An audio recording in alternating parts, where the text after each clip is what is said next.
Hello everyone, कैसे हैं आप लोग। उम्मीद करते हैं आप लोग अच्छे होंगे, बहुत मस्त होंगे। तो आइए बच्चों, चलते हैं। आज हम लोग सीखने वाले हैं एनसीईआरटी मैथ 10th क्लास का जो चैप्टर नंबर 2 बहुपद है। प्रश्न वाली 2.2 का पहला प्रश्न को हम लोग हल करेंगे, ठीक है। तो आइए बच्चों, चलते हैं और वीडियो को स्टार्ट करते हैं।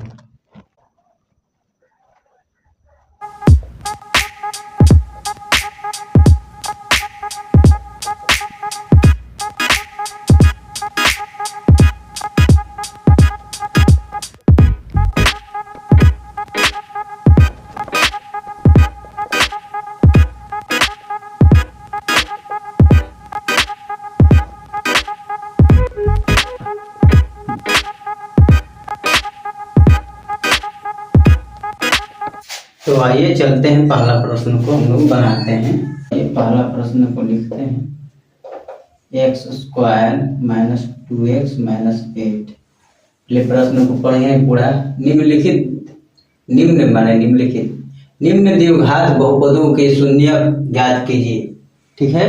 शून्य यानी शून्यक और शून्यकों तथा गुणांकों के बीच के संबंध की सत्यता की जांच कीजिए, ठीक है। उसके संबंध में सत्य है कि नहीं, उस संबंध की जांच करना है, ठीक है। द्विघात बहुपद क्या है, शून्य क्या है, ये हम आप लोग को बता रहे हैं, ठीक है। द्विघात बहुपद मतलब होता है जिस पर दो घात हो, जिस चर हो या संख्या अचर हो चाहे चर हो, जिस पे दो है। द्विघात यानी दो घात, जैसे ये एक, इस पे एक घात है, यहाँ कुछ नहीं है तो एक है, ठीक है। तो एक पे एक्स पे के घात है, मतलब कौ पावर है तो एक है, यहाँ पे दो है, तो दो वालों को द्विघात बहुपद कहते हैं, ठीक है।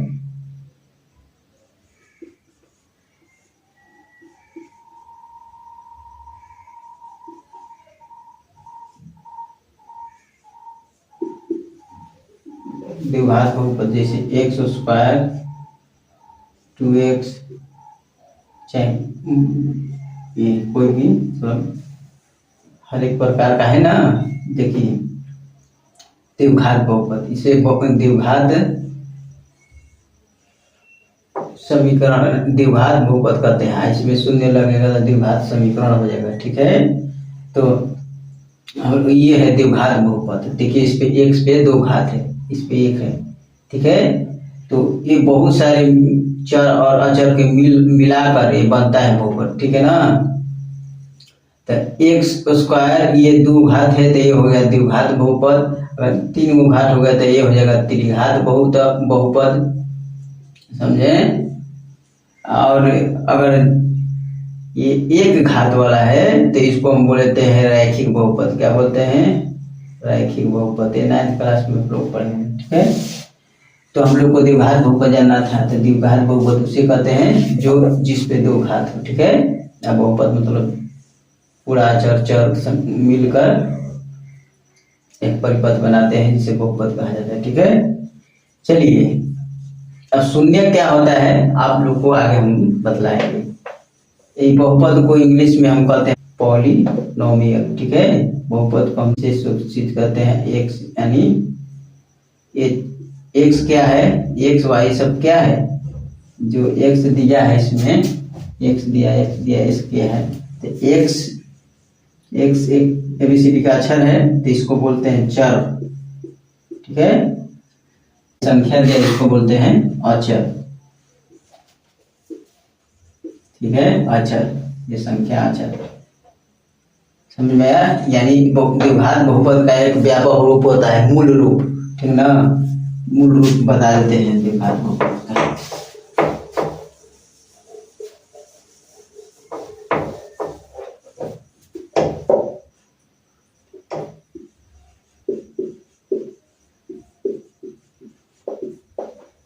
ये ax² होता है प्लस bx प्लस c, ठीक है ना। ये होता है मूल रूप यानी व्यापक, ये द्विघात बहुपद का।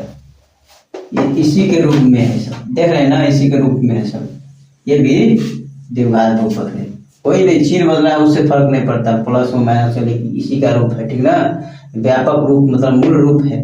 मूल रूप का ये सब टू कॉपी है, ठीक है।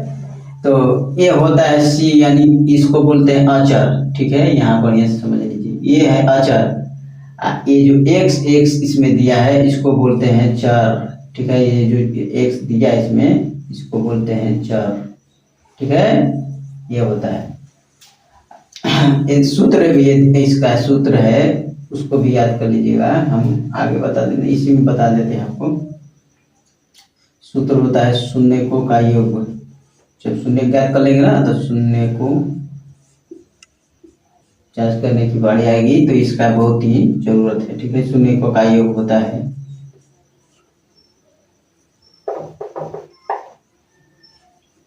शून्य का योग, यानी योग माने जोड़, यानी समझते हैं शून्य का योग क्या किसे कहते हैं। शून्य का योग, जब शून्य का हम लोग ज्ञात कर लेंगे तो उसका जोड़ करना है, ठीक है ना। योग माने जोड़ होता है, तो इसको हम लोग अल्फा प्लस बीटा से प्रदर्शित करते हैं, ठीक है। शून्य का योग, ठीक है, बराबर होता है माइनस एक्स का गुणांक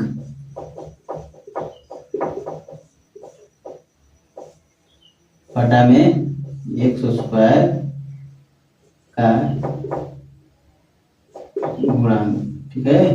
एक्स स्क्वायर का गुणांक, एक्स का गुणांक एक्स स्क्वायर का गुणांक शून्य का योग में होता है, ठीक है।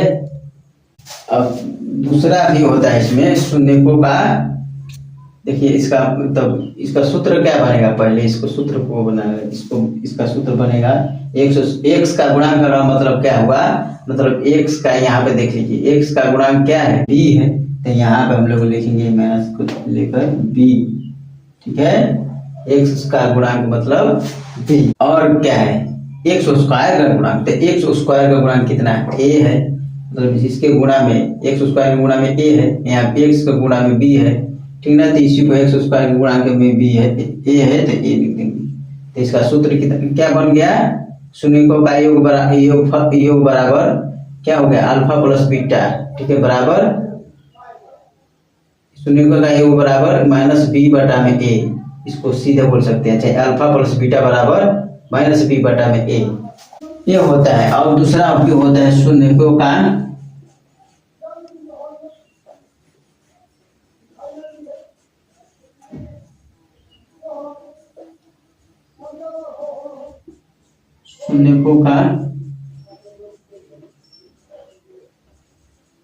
गुणनफल, क्या होता है शून्यकों का गुणनफल, यानी इसको होता है शून्यकों का गुणनफल बराबर बोलते हैं अचर पद बटा में एक्स स्क्वायर का गुणांक, दिखाई दे रहा है ना। इसका सूत्र क्या बनेगा, देखिए क्या सूत्र आपको बन जाएगा, शून्यकों का गुणनफल मतलब वही अल्फा इंटू गुणनफल मतलब गुणा बीटा, अल्फा इंटू बीटा, ठीक है,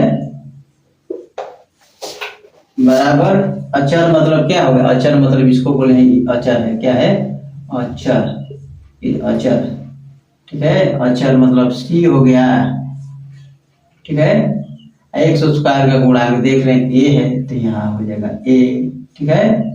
तो ये हो गया हम लोग का सूत्र, क्या हो गया अल्फा इंटू बीटा बराबर सी बटा ए। इस सूत्र को आपको याद रख लेना है, ठीक है, सूत्र को याद करना है। शून्यकों का योग बराबर एक क्या हो जाएगा, शून्यकों का योग बराबर यानी अल्फा प्लस बीटा बराबर माइनस बी बटा में ए, या शून्यकों का ये गुणनफल मतलब क्या हो गया अल्फा इंटू बीटा बराबर सी बटा में ए, ठीक है ना, अचर बटा एक्स स्क्वायर का गुणांक। ये इसको याद करने की जरूरत नहीं पड़ेगी, इसको याद खाली कर लीजिए, ठीक है। अल्फा इंटू बराबर क्या होगा सी बटा ए, अल्फा प्लस बीटा बराबर माइनस बी बटा ए। ये जो प्लस है योग है, शून्यकों का योग मतलब जोड़ हो गया, गुणांक मतलब गुणा हो गया, मतलब अल्फा इंटू बीटा हो गया। ये आपको बहुत बढ़िया से समझ में आ गया होगा, ठीक है ना। तो इसको आप लोग स्क्रीनशॉट लेना होगा तो लिख लीजिएगा पहले से ही। आइए हम लोग चलते हैं अब सवाल की ओर, क्वेश्चन की ओर, और बना लिखते हैं हल, ठीक है, ये हल हो गया।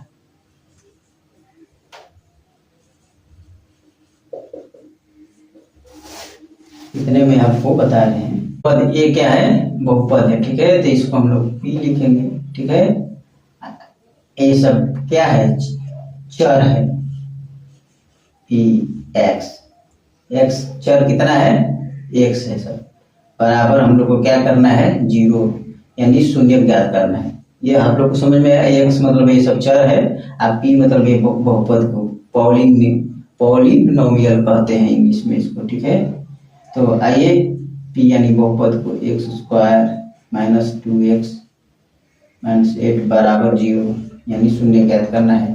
तो हम लोग शून्य ज्ञात करने के लिए क्या करेंगे, इसके कुछ नहीं रहता है आगे, तो क्या होता है, एक छिपा रहता है, यानी एक्स के आगे क्या है, एक है। तब हम लोग क्या करेंगे, एक में और 8 में क्या करेंगे, गुना, ठीक है। तो एक में 8 में करेंगे तो आएगा 8 ही, इसका निकाल देंगे गुणनखंड, ठीक है।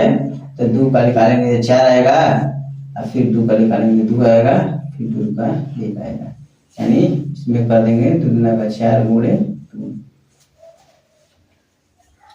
4 दूना का 8, ठीक है।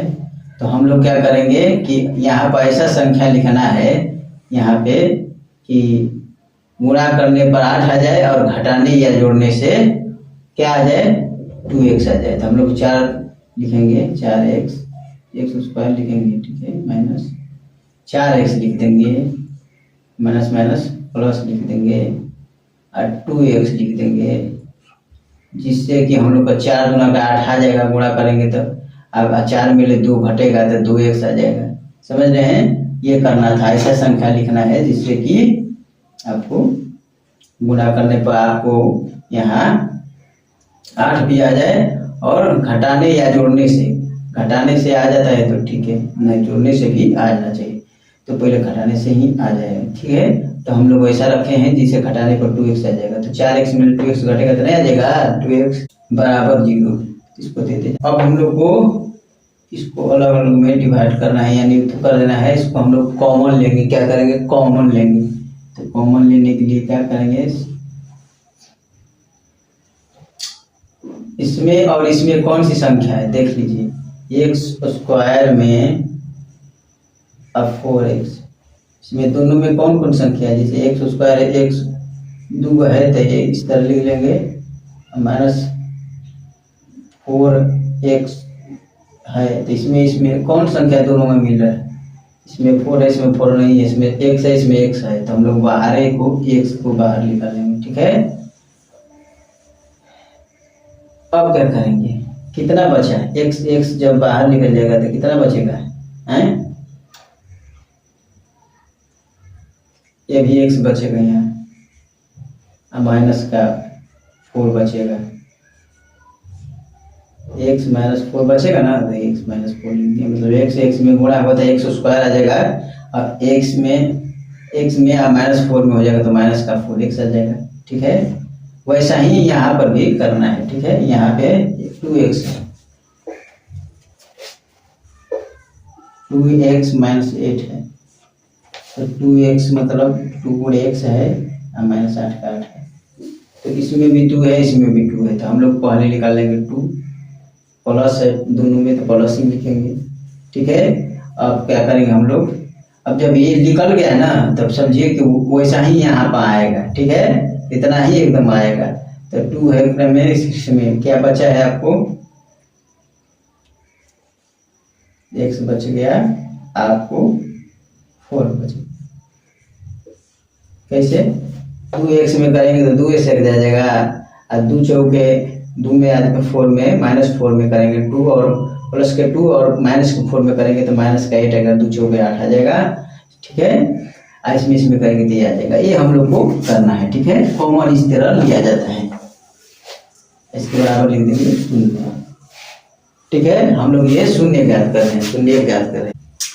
अब हम लोग करेंगे इसको ले लेंगे, ठीक है, x प्लस 2 बराबर क्या हो जाएगा 0, x माइनस बराबर 0, ठीक है।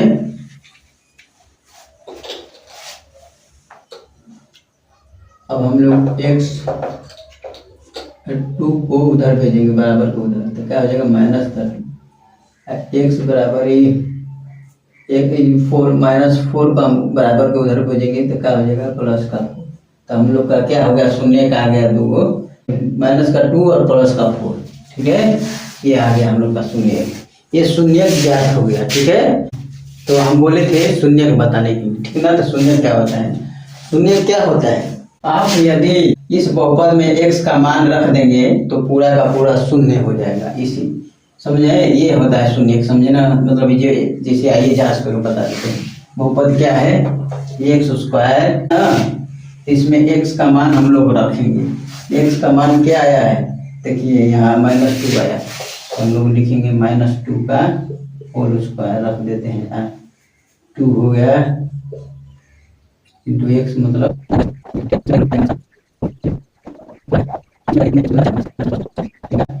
-8। ठीक है, तो ये हो गया 4 - 8 यानी बराबर 0 हो गया ना। बस इसका भी इसी तरह मान निकालिए, x का भी मान रखिए 4 है यहाँ पे विभाज्य बहुपद में, ठीक ना। तो ये भी क्या आ जाएगा, शून्य। इसी को शून्य ज्ञात हो गया ना, इस तरह शून्य ज्ञात है, ये शून्य होता है। ठीक है, हमने तो शून्य ज्ञात कर दिया, बोला था निम्न द्विघात बहुपद को शून्य ज्ञात कीजिए, शून्य ज्ञात हो गया। अब क्या बोला है, शून्य तथा गुणांकों के बीच के संबंध, ठीक है ना। शून्य तथा गुणांकों के बीच के संबंध की सत्यता की जांच कीजिए कि उसका संबंध सत्य है या नहीं। ठीक है, चलिए हम लोग जांच करें। क्या लिखते हैं, जांच लिखते हैं, जांच करते हैं। तो क्या है, पहले बहुपद लिख लेते हैं, x² - 2x - 8। ठीक है, x² - 2x - 8। ठीक है, तो इसका व्यापक रूप यहाँ पे लिखना होगा। ठीक है, इसका व्यापक रूप क्या होता है,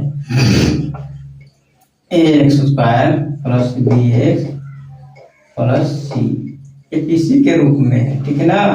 ये जो है इसी के रूप में है, ये जो मूल रूप है, ये 2 कॉपी है। ठीक है, तो चिन्ह से मतलब नहीं, बस इसी के रूप में। ठीक है, हाँ, तब हम लोग क्या करेंगे, मान निकाल लेते हैं। यहाँ a बराबर क्या दिया है, a बराबर a, ठीक है, a का है a है ना, तो a बराबर कुछ नहीं तो 1 होता है। ठीक है, कॉमन b बराबर क्या है, -2, c बराबर c के बराबर, मतलब इसी के ना, इसी पर शब्द है, तो c बराबर का हो जाएगा -8। ठीक है, अब जांच में क्या करना है, शून्यकों का योग लिखना है। क्या है, शून्यकों का योग।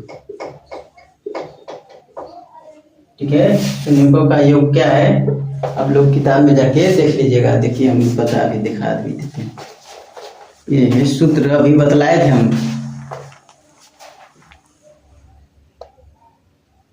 ये होता है। ठीक है, अभी यहाँ पे जो लिखा था अभी ना, अभी बतलाया है वही यहाँ पे। शून्यकों का योग मतलब क्या होता है, योग बराबर x का गुणांक बतलाए थे ना अभी, बटा में x² का गुणांक। ठीक है, x का गुणांक x² का गुणांक। तो शून्यकों का योग क्या बतलाए थे, तो शून्य कौन कौन हम ज्ञात किए, ये, ठीक है ना। तो इसको, ठीक है, ये इसको अल्फा होते हैं, ठीक ना। तो योग मतलब होता है जोड़, तो किसका, शून्यकों का जोड़, तो अल्फा + बीटा बतलाए थे ना सूत्र याद करने के लिए। इसको अल्फा + बीटा शून्यकों का योग, ये सूत्र बतलाए थे ना। बस इसी सूत्र पर आप लिख के रख देना, अल्फा + बीटा, यानी इसको रखना है। अल्फा की जगह पर क्या है, -2, तो -2 रखना है, प्लस बीटा की जगह पर 4 है, तो 4 रखना है। सत्यता कभी जांच हो जी कि दोनों का सेम आंसर है। ठीक है, माइनस का b बटा a, b का मान कितना है, तो माइनस तो पहले से है, -2 है। a का मान कितना है, तो 1 है।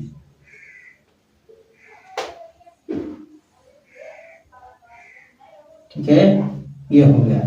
तो यहाँ पे घटाइए, देखिए यहाँ घटेगा, प्लस माइनस यानी घटेगा, तो क्या आएगा 2 आएगा, ठीक है। यहाँ पर प्लस हो जाएगा, अब +2 में 1 में भाग करेंगे तो ये भी 2 ही आएगा, ठीक है, समझ रहे हैं, कट जाएगा तो 1 में या 2 में भाग करेंगे तो क्या आएगा 2 आएगा, तो सेम आ गया ना। ये हो गया शून्यकों का योग हमने ज्ञात किया था अभी, शून्यकों का गुणनफल अभी बाकी है। तो यहाँ पे अभी भी इसको अभी नहीं लिखना है, इसको लास्ट में लिखना है, जगह नहीं था इसलिए हम लोग पहले ही इसको कर दिए, ठीक है। तो अब इसको मिटाएं, लिख देते हैं x² - 2x - 8। व्यापक रूप क्या होता है, x² + bx + c, ये है व्यापक रूप। तो दूसरा क्या बोला है, तो शून्यकों का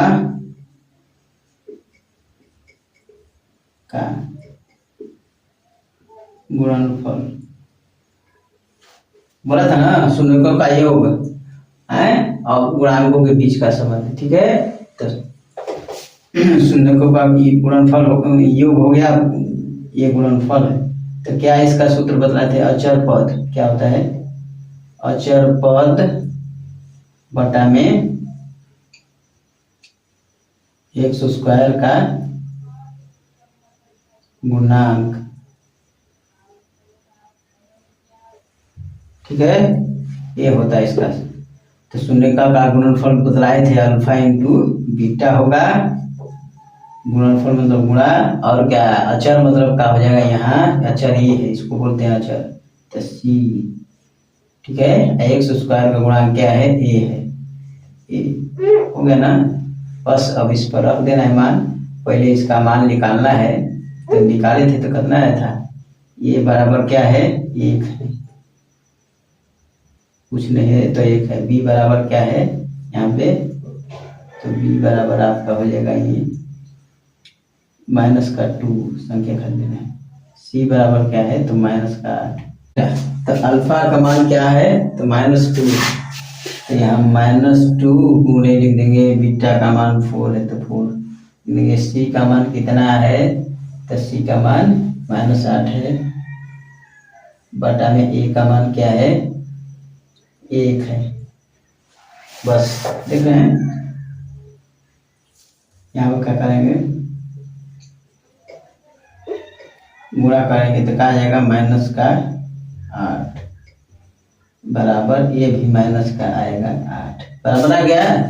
तो हम लोग का संबंध क्या हो गया, सत्य हो गया। इसको लिख दीजिएगा लास्ट में, इसके बाद लिखिएगा, ठीक है, इसके बाद इसको लिख देना है कि बहुपदों के बहुपद के शून्यक और गुणांकों के बीच का संबंध क्या है तो सत्य है। बस इतना लिख दीजिएगा तो आपका काम पूरा एकदम कंप्लीट हो जाएगा। आपको 5 नंबर का अगर दे तो 5 नंबर से कोई बाबू नहीं काटेंगे, ठीक है। कमेंट बॉक्स में जरूर बताएं कि वीडियो कैसा लगा, वो अच्छा लगा या बुरा, पसंद है ना पसंद है लाइक नहीं करना है डिसलाइक, ठीक है। तो वीडियो को ज़्यादा से ज़्यादा शेयर करें। मिलते हैं ऐसे ही वीडियो में अगले दिन, तब तक के लिए धन्यवाद।